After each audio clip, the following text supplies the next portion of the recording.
Sementara itu di tengah kenaikan pajak bumi dan bangunan yang membuat rakyat menjerit, tunjangan para wakil rakyat di DPR justru naik. Para anggota DPR mendapatkan tunjangan rumah dengan nilai fantastis sebesar 50 juta rupiah per bulan. Anggota DPR RI kembali menjadi sorotan setelah pemberian tunjangan rumah dinas senilai 50 juta rupiah setiap bulannya.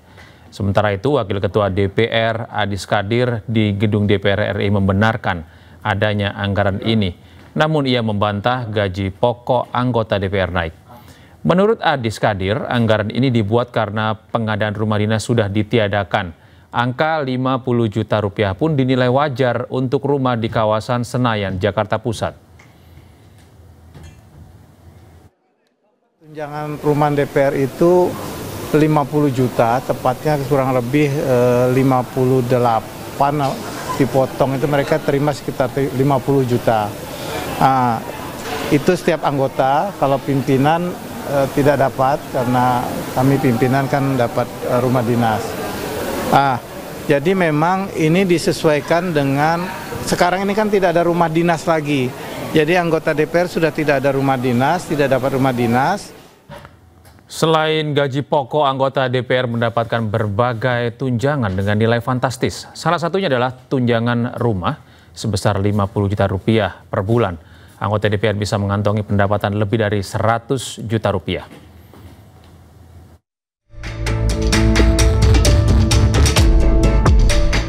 Para wakil rakyat yang duduk di gedung DPR mendapatkan gaji dan sejumlah tunjangan yang fantastis. Anggota DPR mendapatkan gaji pokok sebesar 4,2 juta rupiah. Di luar gaji pokok, anggota DPR juga mendapatkan berbagai tunjangan. Tunjangan melekat diantaranya tunjangan untuk istri atau suami sebesar Rp420.000, tunjangan anak Rp168.000, uang sidang per paket sebesar Rp2 juta, tunjangan jabatan Rp9,7 juta, tunjangan beras Rp30.090 per orang. Tunjangan PPH mencapai Rp2.699.813. Selain itu, anggota DPR juga mendapatkan tunjangan lain yang meliputi tunjangan kehormatan sebesar Rp5.580.000, tunjangan komunikasi sebesar Rp15.554.000, tunjangan peningkatan fungsi pengawasan dan anggaran sebesar Rp3.750.000. Anggota DPR juga mendapatkan bantuan listrik dan telepon sebesar Rp7,7 juta dan juga mendapatkan anggaran untuk asisten anggota mencapai Rp2.250.000. Dan saat ini, anggota DPR juga mendapatkan tunjangan rumah sebesar Rp50 juta per bulannya. Dengan demikian, total pendapatan per bulan anggota DPR RI mencapai Rp104 juta, Rp51.903.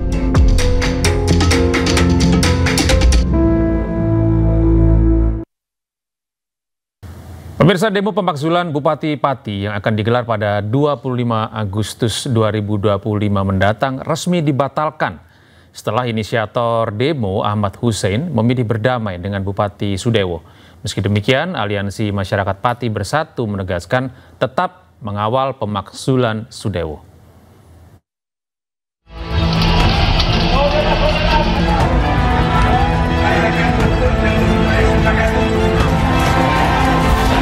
Salah satu inisiator demo pemakzulan Bupati Pati Sudewo 25 Agustus mendatang, yakni Ahmad Hussein, tiba-tiba mengumumkan sudah bertemu dan melakukan video call dengan Bupati Pati Sudewo. Foto-foto pertemuan dan video call keduanya pun telah beredar di media sosial. Usai pertemuan itu, Hussein mengatakan dirinya telah menarik diri dari pergerakan yang saat ini masih mengawal pansus hak angket di DPRD Pati. Ia menilai gerakan itu sudah tidak murni dan diduga ditunggangi kepentingan politik. Dengan demikian, aksi puluhan ribu massa yang diinisiasi dirinya pada 25 Agustus mendatang dibatalkan. Kendati demikian, Koordinator Aliansi Masyarakat Pati Bersatu Supriyono atau Botok menegaskan perjuangan untuk melengsarkan Bupati Sudewo tetap berlanjut melalui pansus hak angket DPRD. terkait pengunduran Mas Hussein dari Aliansi Masyarakat Pati Bersatu itu keberkahan bagi kita, Om, ya. Karena selama ini statement dari Mas Hussein itu menebar konflik di dalam internal Aliansi Masyarakat Pati Bersatu. Terkait pernyataan Mas Hussein bahwa Aliansi Masyarakat Pati Bersatu ditunggangi politik, itu tidak benar. Aliansi Masyarakat Pati Bersatu tetap berkomitmen untuk mengawal aspirasi Aliansi Masyarakat Pati Bersatu untuk mengkritik, melawan kebijakan-kebijakan pemerintah yang tidak pro rakyat, dan berkomitmen untuk melawan pemimpin yang sombong, arogan, pembohong, dan penipu rakyat. Saat ini Aliansi Masyarakat Pati Bersatu tengah menggalang donasi untuk menggelar demonstrasi pada 2 hingga 3 September 2025 di Gedung KPK Jakarta. Demo untuk mendesak KPK agar segera menetapkan Bupati Sudewo menjadi tersangka dalam kasus suap pembangunan jalur kereta di Direktorat Jenderal Perkeretaapian atau DJKA. Dari Pati, Jawa Tengah, Lazarus Handi, iNews melaporkan. Sementara itu, Menteri Dalam Negeri Tito Karnavian menjelaskan tidak bisa secara langsung membatalkan kebijakan pemerintah daerah yang menaikkan pajak bumi dan bangunan.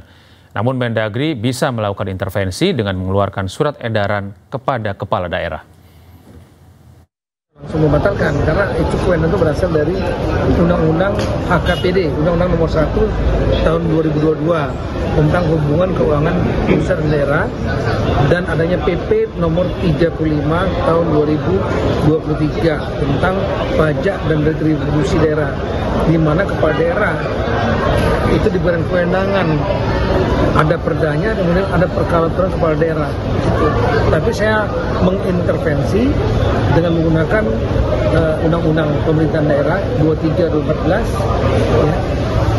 Kemudian saya sebagai pembina pengawas pemerintahan daerah, saya menyampaikan agar dikaji, dan kemudian jika kondisi sosial ekonomi masyarakat tidak kondusif atau tidak. Kericuhan mewarnai pembubaran demo menolak kenaikan tarif pajak bumi dan bangunan di Bone, Sulawesi Selatan. Untuk meredam aksi massa yang berlangsung hingga malam hari, pemerintah Kabupaten Bone akhirnya menunda kenaikan pajak bumi dan bangunan, pedesaan, dan juga perkotaan.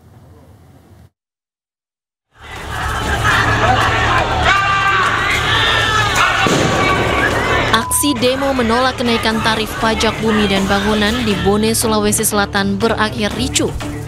Massa melempari kantor Bupati Bone dengan batu. Petugas gabungan membubarkan massa aksi. Massa aksi berlarian menghindari petugas.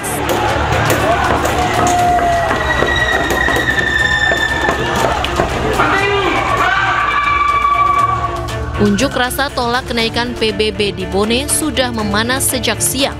Pendemo marah terkait kenaikan pajak bumi dan bangunan, perdesaan, dan perkotaan yang mencapai 300%.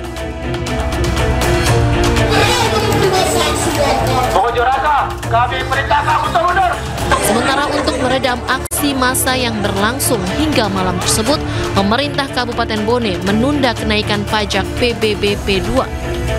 Setelah kita mencermati, berkomunikasi dengan berbagai pihak, termasuk dari Bapak Bupati, Bapak